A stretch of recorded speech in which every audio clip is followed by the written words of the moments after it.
Well, first of all, I just want to thank all of you for your time and attention this afternoon. I hope everybody had a great lunch. I want to start off by asking you to imagine yourself as a young child. Think about yourself having a great day at school.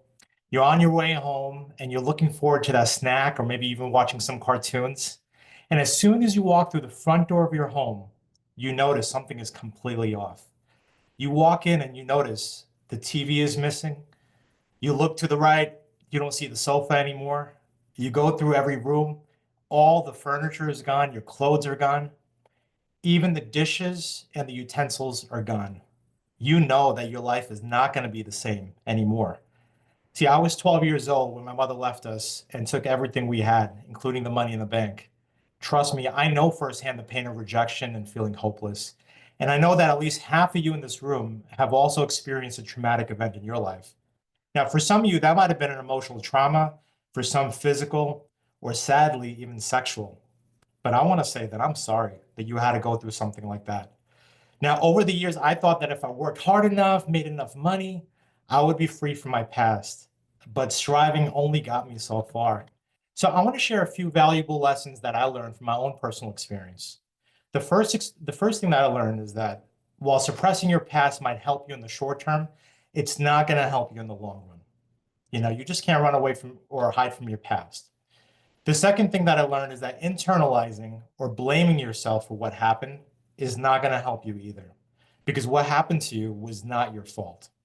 Now, some of you might be familiar with the example of the Israelites leaving Egypt. You know that God delivered them in a mighty way. He did miraculous signs, wonders. He even brought them through the Red Sea, and he promised this beautiful land flowing with milk and honey. But unfortunately, that first generation never got to experience what God had for them.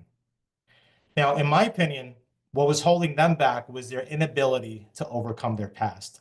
You see, their identity, their mindset, their future hope and vision was all limited by their own thinking and what people told them they were, because they were previously slaves. So what's holding you back today? My name is Dr. Alok Singh, and I'm a board certified psychiatrist. I've had the privilege of serving a lot of clients over the past decade. And some of them are just like you, high-level entrepreneurs, teachers, doctors, lawyers, actors. One thing they all had in common was that their emotional trauma manifested as anxiety, depression, anger issues, and even addiction. I can tell you, leaving those issues unresolved cost them some of their marriages, financial loss, and most importantly, their inner peace. Unfortunately, I had to learn things the hard way too, and I had to overcome this invisible barrier. The way I overcame my past was basically by applying biblical principles that I now incorporate into my profit from pain system. Not only has this helped me achieve emotional healing, but I believe that my breakthrough is the reason I've been able to 2 to 4x my peers year after year. Now, some of you might be saying, I don't want to wander in the wilderness for 40 years and never make it to my promised land. Now, if that's you, listen, if you're a highly motivated individual, an entrepreneur, a business owner, and you resonate with what I said today, I have a free gift for you. I want you to go to my website at draloksingh.com and take my free, no obligation profit from pain assessment. After you complete that, you're going to receive a personalized report with feedback that's tailored exactly to you. You'll also be subscribed to receive updates about my book release, which I hope to release early next year. The title will be Profit from Pain, Turning Trauma into Triumph. And I know that's going to be a blessing for you. Now, remember, the choice to let your trauma define you, or you have the choice to let it refine you. My sincere hope for you is that your latter days will be greater than your former days.